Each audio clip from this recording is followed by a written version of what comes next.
ನಮಸ್ಕಾರ. 8ನೇ ತರಗತಿಯ ಕನ್ನಡ ವಿಷಯ ಸಂಬಂಧಪಟ್ಟಂಥ ಸಾಫಲ್ಯ ಪರೀಕ್ಷೆ ಮತ್ತು ಪೂರ್ವವಾಗಿ ಕಲಿಕಾ ಫಲವನ್ನು ಈ ವಿಡಿಯೋದಲ್ಲಿ ನೋಡೋಣ. ಸೊ ಈ ವಿಡಿಯೋ ತುಂಬ ನಿಮಗೆ ಯೂಸ್ಫುಲ್ ಆಗಿರುತ್ತೆ, ಅದರಿಂದ ನಿಮ್ಮ ಫ್ರೆಂಡ್ಸ್ಗಳಿಗೆ ಶೇರ್ ಮಾಡ್ಕೊಳ್ಳಿ. ಸೊ 8ನೇ ತರಗತಿ ಕನ್ನಡ ಭಾಷೆ ಸಂಬಂಧಪಟ್ಟಂಥ ಸಾಫಲ್ಯ ಪರೀಕ್ಷೆಯ ಕಲಿಕಾ ಫಲವನ್ನು ಇಲ್ಲಿ ಕೊಟ್ಟಿರ್ತಾರೆ, ಅವುಗಳನ್ನ ಸರಿಯಾಗಿ ಓದ್ಕೋಬೇಕಾಗಿರುತ್ತೆ.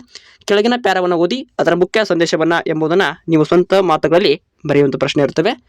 ಸೊ ಇನ್ನು 2ನೇ ಪ್ರಶ್ನೆ, ಕೆಳಗಿನ ವಾಕ್ಯಗಳನ್ನು ಓದಿ ನೀಡಲಾದ ಪ್ರಶ್ನೆಗೆ ಉತ್ತರಿಸಿ ಪ್ರಶ್ನೆಗಳಿರ್ತವೆ, ಅವುಗಳನ್ನ ನೋಡ್ಕೋಬೇಕು ವಿದ್ಯಾರ್ಥಿಗಳು. ಸೊ 3ನೇ ಪ್ರಶ್ನೆ, ಸೊ ನನ್ನ ನೆಚ್ಚಿನ ಪ್ರಾಣಿ ಅಥವಾ ಗ್ರಂಥಾಲಯದ ಮಹತ್ವ ಕುರಿತು ಎರಡರಲ್ಲಿ ಯಾವುದಾದ್ರು ಒಂದು ವಿಷಯ ಕುರಿತು 5 ವಾಕ್ಯದಲ್ಲಿ ಸ್ವಂತ ವಾಕ್ಯವನ್ನು ಬರೀಬೇಕಾಗಿರುತ್ತೆ. ಸೊ 4ನೇ ಪ್ರಶ್ನೆ ಯಾವ ರೀತಿ ಕೊಟ್ಟಿದ್ದಾರೆ ಅಂದರೆ, ಸೊ ನೀವು ತರಕಾರಿ ಮಾರುಕಟ್ಟೆಗೆ ಹೋಗಿ ತರಕಾರಿ ಖರೀದಿಸುವಾಗ ವ್ಯಾಪಾರಿಯೊಂದಿಗೆ ನಡೆಸುವಂಥ ಸಂಭಾಷಣೆಯನ್ನು ಕನಿಷ್ಠ 4 ಸಾಲುಗಳಲ್ಲಿ ಕನ್ನಡದಲ್ಲಿ ಬರೀಬೇಕಾಗಿರುತ್ತೆ. ಸೊ 5ನೇ ಪ್ರಶ್ನೆಯಲ್ಲಿ ಕೆಳಗಿನ ಕವನ ಸಾಲುಗಳನ್ನು ಓದಿ ಕವಿ ಈ ಸಾಲು ಮೂಲಕ ಏನನ್ನು ಹೇಳೋ ಬಯಸುತ್ತಾರೆ ಎಂಬುದನ್ನು ವಿವರಿಸಬೇಕಾಗಿರುತ್ತೆ. ಹಸಿರು ಉಳಿಸೋಣ, ಪ್ರಕೃತಿ ಬೆಳೆಸೋಣ ಎಂಬುದೇ. ಸೊ ಅದನ್ನು ಪದ್ಯ ಭಾವನೆ ಕೊಟ್ಟಿದ್ರೆ ಓದ್ಕೋಬೇಕಾಗಿರುತ್ತೆ. 6ನೇ ಪ್ರಶ್ನೆ, ಇಂದಿನ ದಿನಗಳಲ್ಲಿ ಜಂಕ್ ಫುಡ್ ಅಂದರೆ ಫಾಸ್ಟ್ ಫುಡ್ ಬಳಕೆ ಹೆಚ್ಚಾಗುತ್ತಿದೆ, ಈ ವಿಷಯದ ಬಗ್ಗೆ ನಿಮ್ಮ ಅಭಿಪ್ರಾಯವೇನು ತಿಳಿಸಬೇಕಾಗಿರುತ್ತೆ. ಇನ್ನು 7ನೇ ಪ್ರಶ್ನೆ, ಪ್ಲಾಸ್ಟಿಕ್ ಬಳಕೆ ಮಾಡೋದ್ರಿಂದ ಉಂಟಾಗುವ 2 ಪ್ರಮುಖ ದುಷ್ಪರಿಣಾಮಗಳನ್ನು ಅಥವಾ ಕಾರಣ ಮತ್ತು ಪರಿಣಾಮಗಳನ್ನು ತಿಳಿಸಬೇಕಾಗಿರುತ್ತೆ, ತಾರ್ಕಿಕವಾಗಿ ವಿವರಿಸಿ. ನೀವು ಓದಿದ ಯಾವುದಾದರೂ ಸಣ್ಣ ನೀತಿ ಕಥೆ ನೆನಪಿಸಿಕೊಂಡು ಆ ಕಥೆಯ ನಿಮಗೆ ದೊರೆತ ಮುಖ್ಯ ನೀತಿಯನ್ನು ತಿಳಿಸಬೇಕಾಗಿರುತ್ತೆ, ತಿರುಳು ಅಂತ ಕರಿತೀವಿ.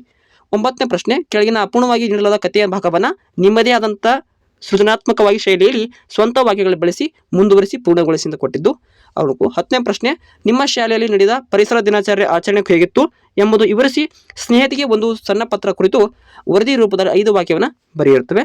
ಸೊ ಅವುಗಳಿಗೆ ಉತ್ತರವನ್ನು ಸರ್ಕಾರ ಕೊಟ್ಟಿರ್ತಾರೆ. ಸೊ ಅದಕ್ಕೆ ಓದ್ಕೋಬೇಕು. ಪ್ರಶ್ನೆ ನಂಬರ್ 1ರಲ್ಲಿ ಪ್ಯಾರವನ್ನು ಓದಿ ಸಂದೇಶವನ್ನು ಕುರಿತು ನಿಮ್ಮ ಸ್ವಂತ ವಾಕ್ಯದಲ್ಲಿ ಬರೆಯುತ್ತಿತ್ತು, ಅವುಗಳು ಓದ್ಕೋಬೇಕು. ಪ್ರಶ್ನೆ ನಂಬರ್ 2ರಲ್ಲಿ ಸರಿಯಾದ ಉತ್ತರವನ್ನು ಕೊಟ್ಟಿದ್ದಾರೆ. ಕೆಳಗಿನ ವಾಕ್ಯವನ್ನು ಓದಿ ನೀಡಲಾದ ಪ್ರಶ್ನೆಗೆ ಉತ್ತರಿಸಿ ಅಂತಿತ್ತು. 3ನೇ ಪ್ರಶ್ನೆ ಸರಿಯಾದ ಉತ್ತರನ ನನ್ನ ನೆಚ್ಚಿನ ಪ್ರಾಣಿ ಈ ವಿಷಯ ಕುರಿತು 5 ಸರಳ ವಾಕ್ಯವನ್ನು ಸ್ವಂತವಾಗಿ ಬರೆದಿತ್ತು. ಓಕೆ. 4ನೇ ಪ್ರಶ್ನೆ ಸರಿಯಾದ ಉತ್ತರ, ತರಕಾರಿ ಮಾರ್ಕೆಟ್ಗೆ ಹೋಗಿ ತರಕಾರಿ ಖರೀದಿಸುವಾಗ ಕಸ್ಟಮರ್ ಕೊಟ್ಟಾಗ ಯಾವ ರೀತಿ ಮಾತಾಡ್ತೀವಿ ನೋಡಿ ಅದನ್ನು ಇಲ್ಲಿ ಬರೀಬೇಕಾಗಿರುತ್ತೆ. ವಿದ್ಯಾರ್ಥಿ ನಮಸ್ಕಾರಣ್ಣ, ಸೊ ಇವತ್ತು ತಾಜಾ ತರಕಾರಿ ಏನೆಂದು ಬಂದೀವಿ, 1 kg ಟೊಮೊಟೊ ಬೆಲೆ ಎಷ್ಟು ಅಂತ ಕೇಳಿದ್ದಾನೆ ವಿದ್ಯಾರ್ಥಿ. ವ್ಯಾಪಾರಿ ನಮಸ್ಕಾರ ತಮ್ಮ, ಇವತ್ತು ಕ್ಯಾರೆಟ್ ಬೀನ್ಸ್ ಮತ್ತು ಆಲೂಗಡ್ಡೆ ಎಲ್ಲವೂ ತಾಜಾ ಇವೆ, ಟೊಮೊಟೊ ಕೆಜಿಗೆ 30 ರೂಪಾಯಿ ಅಂತ ಕೇಳ್ತಿದ್ದಾನೆ. ವಿದ್ಯಾರ್ಥಿ ಸರಿಯಣ್ಣ, ನನಗೆ 1 kg ಟೊಮೊಟೊ ಮತ್ತು ಅರ್ಧ kg ಕ್ಯಾರೆಟ್ ಕೊಡಿ, ಒಟ್ಟು ಎಷ್ಟು ಹಣವಾಯಿತು ಅಂತ ಹೇಳ್ತೀವಿ. ಸೊ ವ್ಯಾಪಾರಿ ಟೊಮೆಟೊಗೆ 30, ಕ್ಯಾರೆಟ್ಗೆ 20 ಸೇರಿ ಒಟ್ಟು 50 ರೂಪಾಯಿ ಆಯಿತು ಅಂತ ಸಂಭಾಷಣೆನ ಬರೀಬೇಕಾಗಿರುತ್ತೆ. ಸೊ ಇನ್ನು 5ನೇ ಪ್ರಶ್ನೆ ಸರಿಯಾದ ಉತ್ತರವನ್ನು ಕೊಟ್ಟಿರ್ತಾರೆ. ಅಲ್ಲಿ ಕವಿ ಒಂದು ಪ್ಯಾರಾಗ್ರಾಫ್ ಓದಿ ಪದ್ಯ ಭಾಗವನ್ನು ಕಂಪ್ಲೀಟಾಗಿ ಪೂರ್ಣಗೊಳಿಸಬೇಕಿತ್ತು. ಇನ್ನು 6ನೇ ಪ್ರಶ್ನೆ ಫಾಸ್ಟ್ ಫುಡ್ ಸಂಬಂಧಪಟ್ಟಂಥ ಪ್ರಶ್ನೆ ಇತ್ತು. ಸೊ ಪ್ಲಾಸ್ಟಿಕ್ ಸಂಬಂಧಪಟ್ಟಂಥ ಪ್ಲಾಸ್ಟಿಕ್ ಬಳಕೆ ಮಾಡೋದ್ರಿಂದ ದುಷ್ಪರಿಣಾಮ ಉಂಟಾಗುತ್ತೆ, ಸೊ ಮಣ್ಣಿನ ಮಾಲಿನ್ಯ ಉಂಟಾಗುತ್ತೆ, ಜೀವಿಗಳಿಗೆ ಅಪಾಯನ ಉಂಟು ಮಾಡುತ್ತೆ. ಸೊ ಅದನ್ನು ಬರೀಬೇಕಿತ್ತು. 8ನೇ ಪ್ರಶ್ನೆಗೆ ಸೊ ಒಂದು ನೀತಿ ಕಥೆ ನೆನಪಿಸಿಕೊಂಡು ನಿಮ್ಮದಾದಂಥ ಮಾತುಗಳಲ್ಲಿ ಬರೀಬೇಕಿತ್ತು. ಸೊ ಅಲ್ಲಿ ಕೊಟ್ಟಿದ್ದಾರೆ ನೋಡಿ. ಇನ್ನು 9ನೇ ಪ್ರಶ್ನೆ, ಸೊ ಕಥೆಯ ಭಾಗವನ್ನು ಓದಿಕೊಂಡು ಸೃಜನಾತ್ಮಕ ಕ್ರಿಯೇಟಿವಿಟಿ ಆ ಒಂದು ಸ್ಟೈಲಲ್ಲಿ ಸ್ವಂತ ವಾಕ್ಯದಲ್ಲಿ ಬಳಸಬೇಕಾಗಿತ್ತು, ಅವನ್ನು ಈ ರೀತಿ ಬಳಸಬೇಕಾಗಿರುತ್ತೆ. ಸೊ 10ನೇ ಪ್ರಶ್ನೆ, ನಿಮ್ಮ ಶಾಲೆ ನಡೆದ ಪರಿಸರ ದಿನಾಚರಣೆ ಕುರಿತು ಬರೆದಿತ್ತು, ನಿಮ್ಮ ಸ್ನೇಹಿತಿಗೆ ಪತ್ರ ಬರೆದಿತ್ತು. ಉತ್ತರ ಕೊಟ್ಟಿದ್ರು ಜೂನ್ 5ರಂದು ನಮ್ಮ ಶಾಲೆಯಲ್ಲಿ ಪರಿಸರ ದಿನಾಚರಣೆಯನ್ನು ಸೊ ಅರ್ಥಪೂರ್ಣವಾಗಿ ಆಚರಿಸಲಾಯಿತು. ಅದು ಬೆಳಗ್ಗೆ ಶಾಲೆಯಲ್ಲಿ ಆವರಣ ಮುಖ್ಯ ಶಿಕ್ಷಕರು ವಿದ್ಯಾರ್ಥಿಗಳು ಒಟ್ಟಾಗಿ ಸಸಿಗಳನ್ನು ನೆಡುವ ನಂತರ ಪರಿಸರ ಸಂರಕ್ಷಣೆ ಕುರಿತು ಜಾಗೃತಿ ಮೂಡಿಸುವ ಘೋಷಣೆಗಳ ಫಲಕಗಳನ್ನು ಹಿಡಿದುಕೊಳ್ಳಿ ಹಳ್ಳಿಯ ಮೆರವಣಿಗೆ ನಡೆದವು.